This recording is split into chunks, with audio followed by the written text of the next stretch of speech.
Respectueuse des mesures de confinement liées à la pandémie du coronavirus, l'UNADIF FNDIR, créée en 1945 par les déportés eux-mêmes, ne pouvait cependant pas se satisfaire de l'annulation pure et simple de la journée nationale du souvenir des victimes et héros de la déportation, prévue le dimanche 26 avril 2020 au calendrier des cérémonies nationales.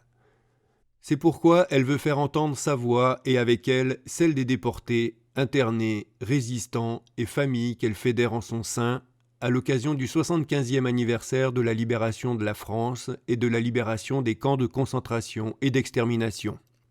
Il était de son devoir de rappeler aux Françaises et aux Français la mémoire du sacrifice héroïque des déportés par la réalisation d'une courte vidéo de présentation du message des déportés dont la lecture ne pourra pas intervenir devant le monument communal ou départemental, en présence des autorités civiles et militaires, des associations patriotiques, du public.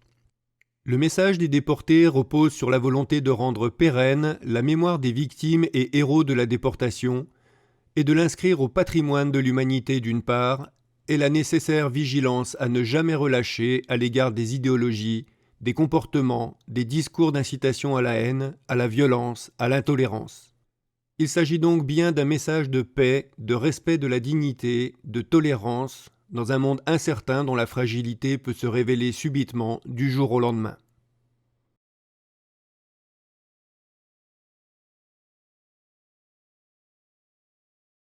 Nous allons entendre Émile Roudet, âgé de 94 ans, résistant, arrêté sur dénonciation par la milice le 7 mai 1944 dans la région grenobloise. Il sera déporté en Allemagne, dans le camp d'Orianenburg, puis au commando de Falkensee. Il sera libéré le 22 avril 1945 par l'Armée rouge. Il retrouvera sa famille fin avril très affaiblie. La mort de son frère, déporté en même temps que lui, a laissé un triste souvenir. Il y a 75 ans, au printemps 1945, plus de 700 000 hommes, femmes et enfants étaient regroupés dans ce qui restait de l'univers concentrationnaire et génocidaire nazi à l'agonie.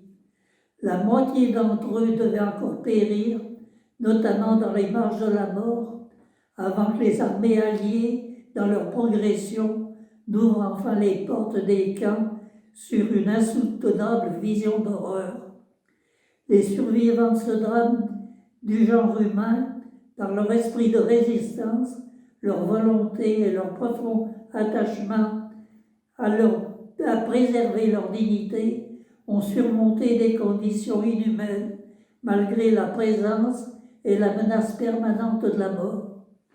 Le 1er octobre 1946 s'achevait le procès de Nuremberg, qui fondait la notion de crime contre l'humanité et posait les bases du droit pénal international. De tout cela, rien ne doit être oublié. Et pourtant, si les déportés ont su montrer dans les pires circonstances que la résistance face au crime demeurait toujours possible, leur persévérance à témoigner, partout et auprès de tous, ne suffit pas à faire disparaître la haine, le racisme, la xénophobie, l'antisémitisme et le rejet des différences. Combattre sans relâche les idéologies qui affaiblissent notre modèle républicain et prônent le retour à l'obscurantisme et au fanatisme. Promouvoir la tolérance, investir dans l'éducation morale et civique des jeunes générations. C'est le message des déportés qui veulent faire de la journée nationale du souvenir des victimes et des héros de la déportation une journée d'hommage, de recueillement et plus encore d'engagement personnel. La période dramatique de la déportation rappelle en effet cruellement que les êtres humains sont responsables de l'avenir qu'ils préparent à leurs enfants et qu'ils partagent une même communauté de destin.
Spanien ist uns verschrieben und da fallen mit Leib und mit Seele.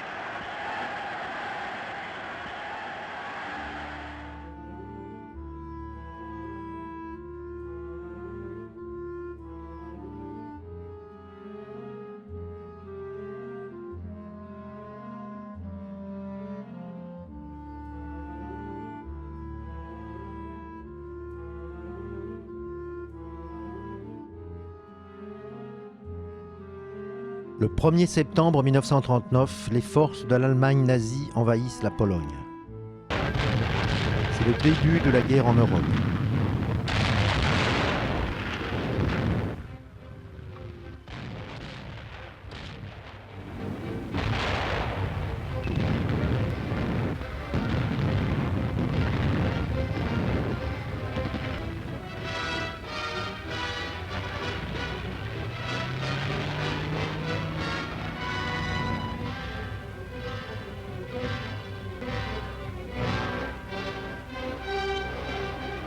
L'armée polonaise ne dispose d'aucune formation blindée capable de faire jeu égal avec les forces mécaniques allemandes, dont les blindés sont 10 fois plus nombreux.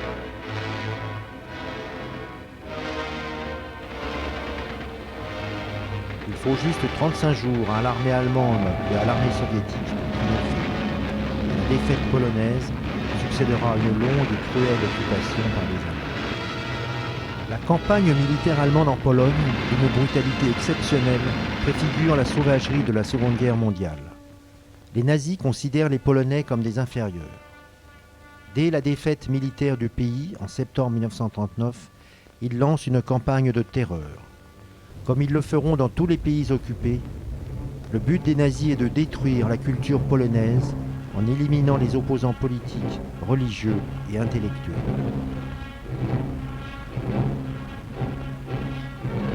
On estime que les Allemands ont assassiné pas moins de 1,9 million de civils polonais non juifs pendant la Seconde Guerre mondiale et 3 millions de juifs polonais. À ces effroyables périls, il y a un remède, le courage. Conformément à leur engagement, la France et la Grande-Bretagne déclarent la guerre à l'Allemagne et mobilisent, mais ne lancent aucune attaque, abandonnant les Polonais face à l'ennemi.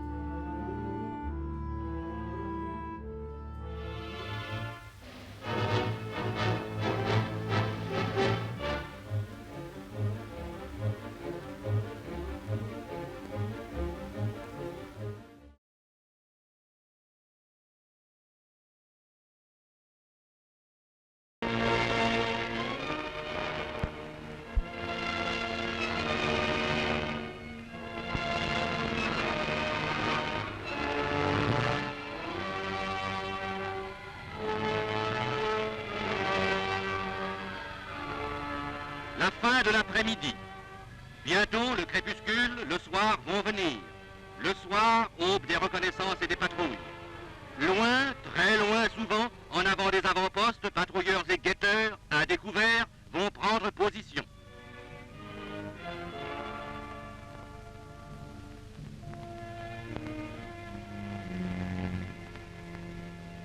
La fermeté assez largement feinte du gouvernement anglais de Neville Chamberlain et l'impréparation française, masquée par de grandes déclarations, expliquent largement ce manque d'action.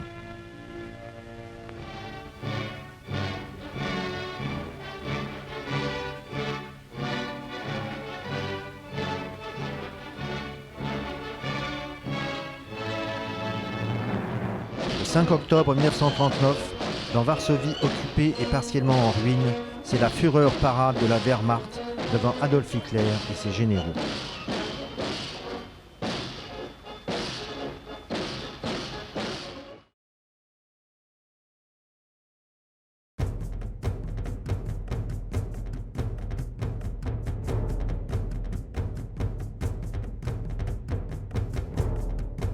Le 10 mai 1940, l'armée allemande pénètre au Benelux, mettant ainsi fin à la drôle de guerre. Les Français avancent alors en Belgique pour repousser les colonnes de la Wehrmacht. Mais le 13 mai 1940, les blindés allemands franchissent la Meuse, s'emparent de Sedan et commencent une gigantesque manœuvre d'encerclement des armées françaises et britanniques.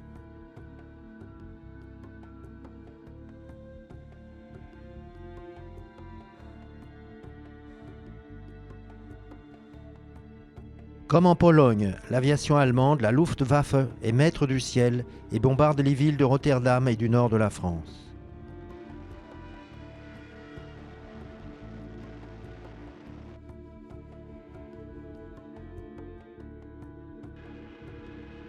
Ayant peu appris de la défaite polonaise, Français et Anglais sont totalement surpris par l'utilisation massive et coordonnée de l'aviation et des chars, ce qu'on appellera plus tard Blitzkrieg et reflux sur tous les fronts. Rapidement, les routes de Belgique et du nord de la France sont encombrées par l'exode des civils et par la retraite des unités alliées. Toutefois, de nombreux soldats français luttent et résistent héroïquement. Près de 100 000 d'entre eux périssent en 6 semaines de combat. De nombreuses divisions françaises et le corps expéditionnaire britannique se retrouvent encerclés à Dunkerque, mais une opération audacieuse permet d'évacuer 200 000 soldats britanniques et 123 000 soldats français. Profitant de la défaite de la France, Mussolini déclare la guerre le 11 juin. Les troupes italiennes attaquent sans aucun succès dans les Alpes et à Menton. Le 14 juin, l'armée allemande entre dans Paris déclarée ville ouverte. Réfugié à Bordeaux, un nouveau gouvernement favorable à l'armistice est nommé le 16 juin. Il a à sa tête Philippe Pétain. Français, à l'appel de Monsieur le Président de la République, j'assume à partir d'aujourd'hui la direction du gouvernement de la France. Pour moi, le début de la résistance ne fut pas l'appel du 18 juin, que je n'ai pas entendu, mais l'intervention du maréchal Pétain à la radio 24 heures avant. J'avais 19 ans. Je n'arrivais pas à le croire. Témoignage de Geneviève de Gaulle-Antonios, déportée à Ravensbrück en février 1944. C'est à Rethonde, où 22 ans plus tôt l'Allemagne a signé l'armistice, que les représentants français font de même le 22 juin 1940.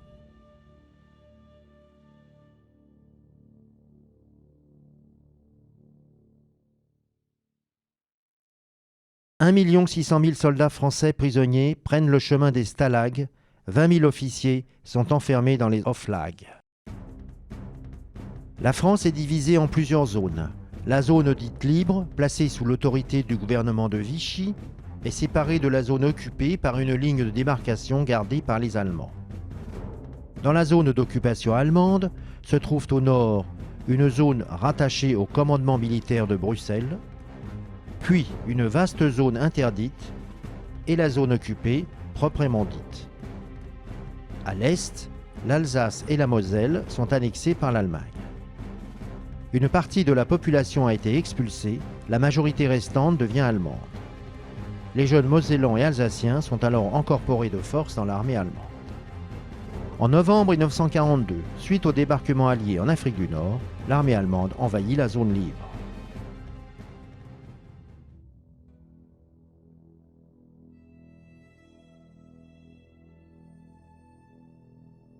Pétain, devenu chef de l'État français en juillet 1940, et son gouvernement s'installe à Vichy en zone libre.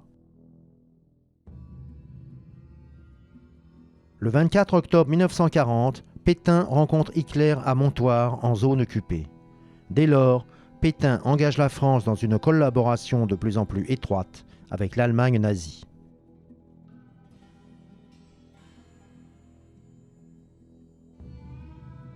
De son côté, à Londres, le 18 juin 1940, De Gaulle fait entendre une autre voix et appelle la France à la résistance. Les chefs, les soldats, les marins, les aviateurs, les forces françaises de mer, de l'air, où qu'ils se trouvent actuellement, à se mettre en rapport avec moi. J'invite tous les Français qui veulent rester libres à m'écouter et à me suivre. Vive la France, libre, dans l'honneur et dans l'indépendance. Quelques-uns entendent son appel, très peu le rejoignent au prix de 1000 difficultés et s'engagent dans la France libre, expression de la résistance extérieure gaulliste. En France, des mouvements de résistance et des réseaux apparaissent peu à peu. Il y a d'abord une presse clandestine extrêmement diverse, gaulliste, communiste, syndicale, chrétienne. Le papier, les presses, l'encre, tout est rare. Ainsi, tracts et journaux sont créés très artisanalement et souvent rédigés à la main. La fabrication puis la distribution de ces écrits peuvent bien entendu vous conduire en camp de concentration. Pierre Le Roland raconte : mon premier acte fut de faire paraître un petit journal baptisé En Captivité, qui est sorti à Nantes et dans la zone occupée pendant 35 semaines. Certains numéros ont pu atteindre 1000 exemplaires. Arrêté le 29 juin 1942, Pierre Le Roland est déporté au camp de concentration d'Oranienburg.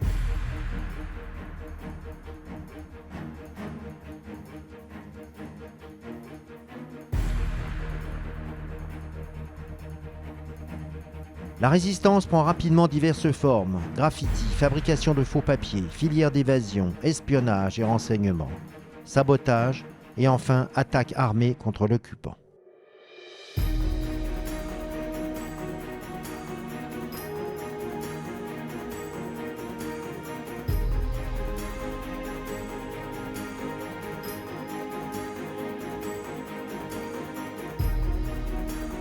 La résistance intérieure se développe puis se renforce quand Laval, chef du gouvernement de Pétain, impose le STO, service du travail obligatoire, en février 1943. Mon oncle avait, chose rarissime, un appareil à polycopier qu'il avait l'autorisation de posséder car il imprimait des formulaires pour la commandanture. Le soir, on en profitait pour éditer des tracts, notamment la lettre adressée par des résistants aux étudiants de France contre le STO. Témoignage de Jacques Moalic, déporté à Buchenwald en octobre 1943. Le STO, qui envoie des milliers de jeunes Français travailler en Allemagne, en pousse de nombreux à rejoindre la lutte armée et les maquis, qui reçoivent irrégulièrement le soutien des Alliés par des parachutages d'armes et de matériel. J'ai commencé à convoyer des aviateurs alliés et des agents. On en recueillait en Normandie qu'on ramenait à Paris. Il fallait les nourrir, les vêtir, les héberger, leur donner une carte d'identité, un laissez-passer, un beau jour les rassembler et les aider à rejoindre l'Angleterre. Témoignage de Georges Guillemin, déporté à Buchenwald en avril 1944. De Gaulle, souhaitant unifier la résistance, charge Jean Moulin de cette tâche qui aboutira à la création du CNR, le Conseil national de la résistance, le 27 mai 1943. Mais trahi, Jean Moulin est arrêté fin juin 1943 et meurt sous la torture.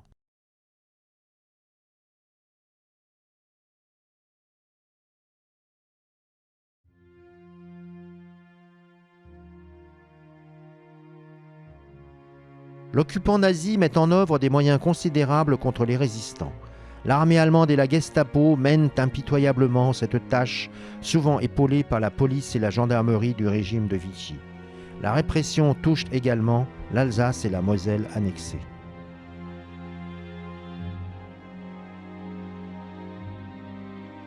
Créée en janvier 1943, la milice devient du côté français le principal outil de la lutte contre les résistants. Après leur arrestation, ceux-ci sont livrés à la Gestapo. Torture, jugement sommaire, incarcération dans les prisons françaises sont leur lot quotidien avant leur déportation ou leur exécution. J'ai passé 5 mois à Fresnes. Je souffrais de la faim, du froid, de l'isolement, de la crainte des interrogatoires et surtout du manque d'air. Témoignage de François Perrault, déporté à Buchenwald en septembre 1943. Des centaines de résistants ou d'otages sont emprisonnés ou exécutés par les nazis au fort de Romainville, au stand de tir de Ballard, au camp de Souges, à Châteaubriand. Plus de 1000 d'entre eux sont fusillés au Mont-Valérien.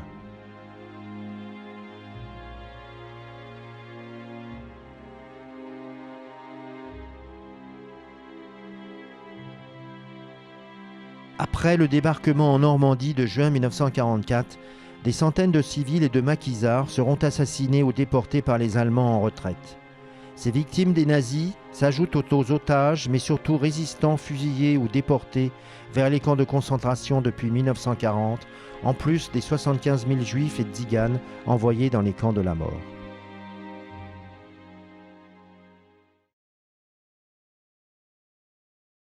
Pour les condamnés à la déportation, c'est d'abord un transport en train, entassé dans des wagons à bestiaux, sans aucune hygiène, presque sans eau et sans aucune nourriture. Beaucoup n'ont pas atteint la dernière étape. Les portes du train s'ouvrent. C'est très haut. Il faut sauter. Même les vieux et les malades. Nous sommes accueillis par les chiens, les SS, les armes et les coups. Témoignage de Jacqueline Fleury, résistante, déportée en juin 1944 à Buchenwald. À leur arrivée au pouvoir en 1933, les nazis ouvrent des camps de concentration comme Dachau et Oranienburg pour interner les opposants politiques allemands, communistes, sociodémocrates, chrétiens.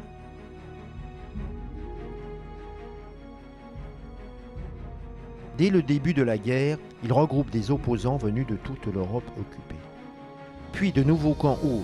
Ils sont de plus en plus nombreux sur l'ensemble du Grand Reich. Avec la Seconde Guerre mondiale, le nombre de camps s'accroît et s'étend aux territoires annexés par l'Allemagne nazie. En Alsace-Moselle, les nazis ouvrent le camp de Nachtweiler-Struthof en 1941. À l'Est, les nazis mettent en place des centres de mise à mort immédiate réservés à l'extermination des Juifs et des Tziganes. Auschwitz-Birkenau devient le plus grand camp de concentration et d'extermination.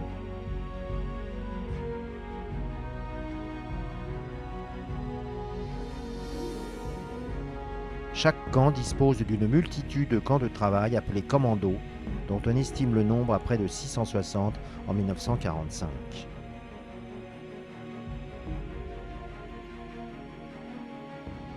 À l'arrivée, le déporté découvre un espace entouré de clôtures électrifiées, de plusieurs rangs de fils de fer barbelés, surveillés par des miradors.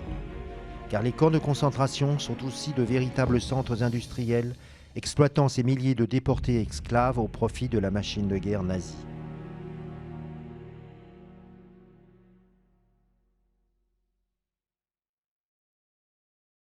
Les divers baraquements font office de dortoirs, cuisines, ateliers, latrines.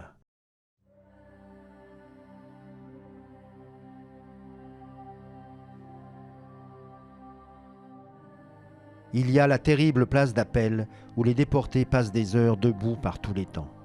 Quand on a quitté ses vêtements, que l'on est passé à la désinfection, que l'on ait été tondu, vêtu en bagnard, on est encore affublé d'un numéro. Alors on est entré dans l'autre monde. On a laissé derrière soi toute civilité, toute loi. On se sent vraiment déshumanisé. Témoignage d'André Laroche, résistant, déporté à Buchenwald puis à Dora en mai 1944. Le déporté perd son identité. Il est rasé sur tout le corps, numéroté. On lui donne un uniforme, souvent rayé, avec un calot. Et pour être identifié par les SS et les gardiens, il a dû coudre un triangle rappelant sa nationalité et les origines de sa déportation. Juif, tzigane, politique, droit commun, homosexuel, ainsi que son numéro matricule. Dans le camp, le déporté devient de la main-d'œuvre, travaillant toute la journée à de multiples travaux de terrassement dans les carrières de pierre ou dans les usines d'armement. Il devient parfois un cobaye. De nombreux déportés ont été classés NN, Nacht und Nebel, c'est-à-dire nuit et brouillard dans la terminologie nazie. Leurs conditions de vie, de travail sont particulièrement difficiles car ils sont condamnés à disparaître sans laisser de traces. La vie du déporté est aussi faite de punitions et de traitements inhumains. Souvent, lors de mises en scène macabres, le déporté doit assister à l'exécution de l'un d'entre eux. Les punitions collectives, c'était la plupart du temps des privations ou suppressions de nourriture, du travail supplémentaire, stations prolongées sur la place d'Appel. Témoignage de Marcel Arbez, otage déporté en avril 1944 à Buchenwald. La punition ordinaire était 25 coups sur les fesses, à toute volée avec des bâtons. À partir du 15e, on perdait connaissance. Témoignage de Roger Joly, résistant déporté en avril 1944 à Neuengamme. La pendaison, dans l'imagerie SS, était importante. Elle représentait l'exemplarité, l'ordre implacable. La sentence était toujours exécutée avec solennité, parfois au son de la musique. Témoignage d'Élie de Saint-Marc, résistant déporté en juillet 1943 à Buchenwald. La mort règne partout, par la faim, les maladies, les coups des gardiens et le meurtre par l'ISS. Les cadavres de nombreux déportés sont brûlés dans les fours crématoires.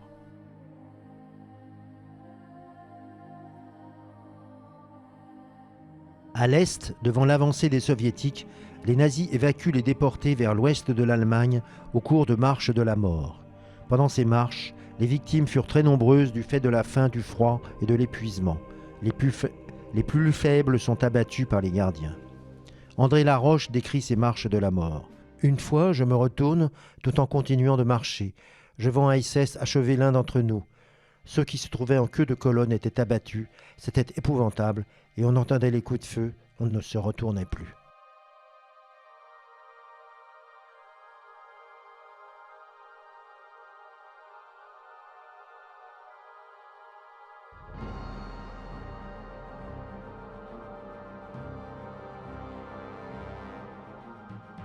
Le 6 juin 1944, puis le 15 août de la même année, les Alliés débarquent en Normandie et en Provence, entamant la libération de la France. La plus grande expédition aéronavale de l'histoire a pour but d'ouvrir un second front à l'ouest pour enfin soulager les soviétiques et diviser les forces allemandes. Ces débarquements ont fait l'objet de préparatifs minutieux depuis août 1943 et sont d'incroyables tours de force opérationnels et logistiques.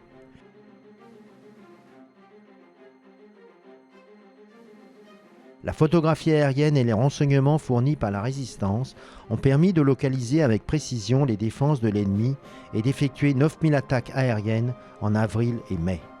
2500 bombardiers alliés, protégés par une couverture de 8000 chasseurs, lâchent 8000 tonnes de bombes sur les défenses allemandes dans la nuit du 5 au 6 juin. Pendant ce temps, 7000 navires traversent la Manche pour débarquer 133 000 soldats, juste après que 23 000 parachutistes ont sauté sur les arrières de l'ennemi.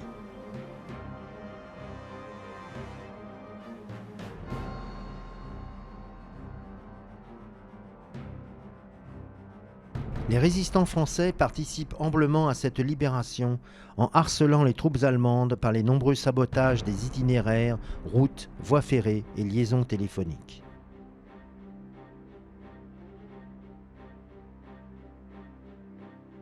Une à une, les grandes villes sont libérées par les Alliés et les armées françaises, parfois avec l'aide des FFI, les forces françaises de l'intérieur. Paris est libéré par la 2e DB du général Leclerc avec l'aide déterminante de la population. Paris outragé, Paris brisé, Paris martyrisé, mais Paris libéré par lui-même, libéré par son peuple avec le concours des armées de la France, avec l'appui et le concours de la France tout entière, c'est-à-dire de la France qui se bat, c'est-à-dire de la seule France, de la vraie France, de la France éternelle.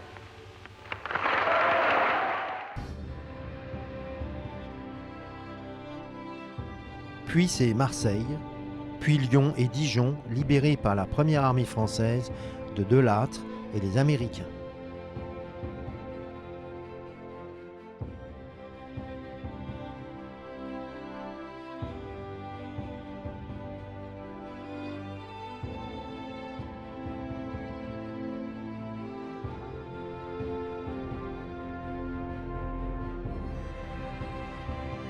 Et enfin Strasbourg, délivré par les hommes de Leclerc, accomplissant ainsi le serment de Couffra.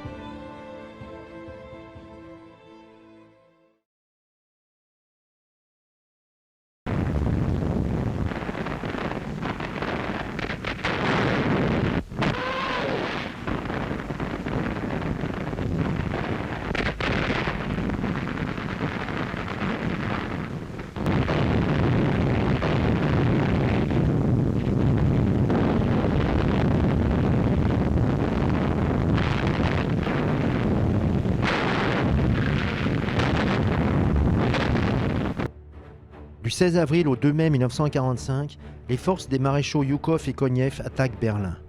Pour la seule prise de la ville, 85 000 soldats soviétiques trouvent la mort, s'ajoutant aux 20 millions de morts civiles et militaires de l'URSS. Le 1er mai, le Reichstag est pris. Le 30 avril, Hitler s'est suicidé. Le 8 mai 1945, la capitulation sans condition de l'Allemagne nazie est entérinée à Berlin même par la signature de l'armistice auprès de toutes les nations belligérantes.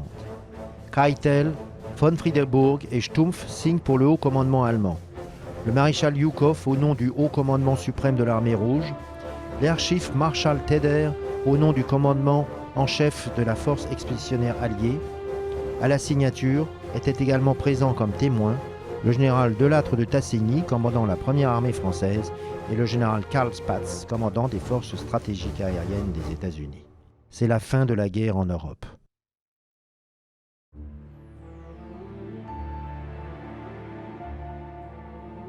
En entrant dans le Reich, les alliés soviétiques, américains et anglais découvrent les camps et toutes leurs horreurs.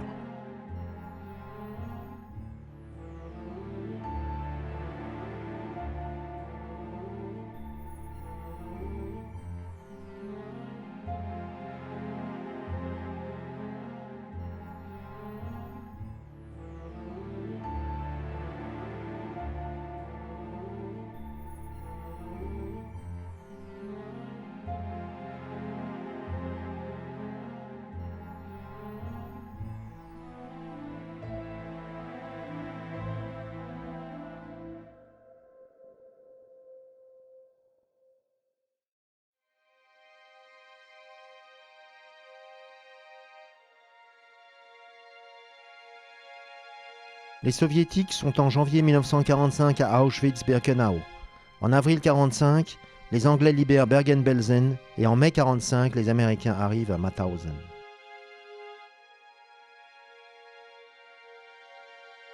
De la paillasse où j'étais, j'ai compris que nous étions libres. Mais je n'étais ni ému ni bouleversé. Je n'ai même pas eu un sentiment de soulagement. C'était fini. Raconte Georges Guillemin.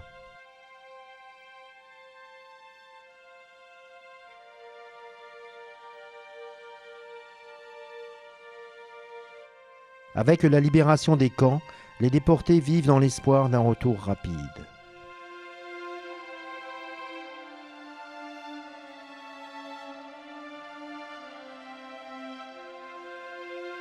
Sur les 86 000 déportés français non juifs, 40% sont morts.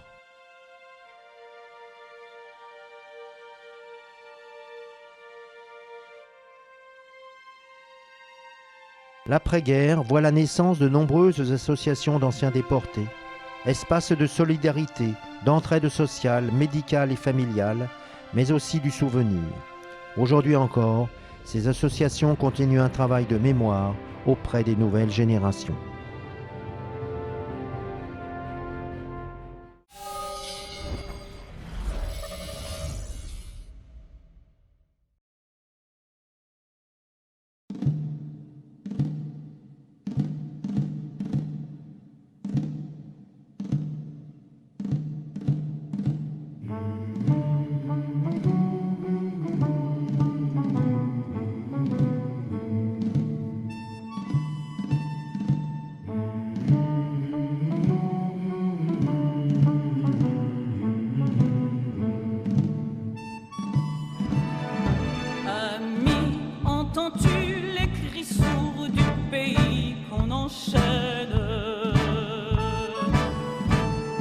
Ami, entends-tu le vol noir des corbeaux sur nos plaines?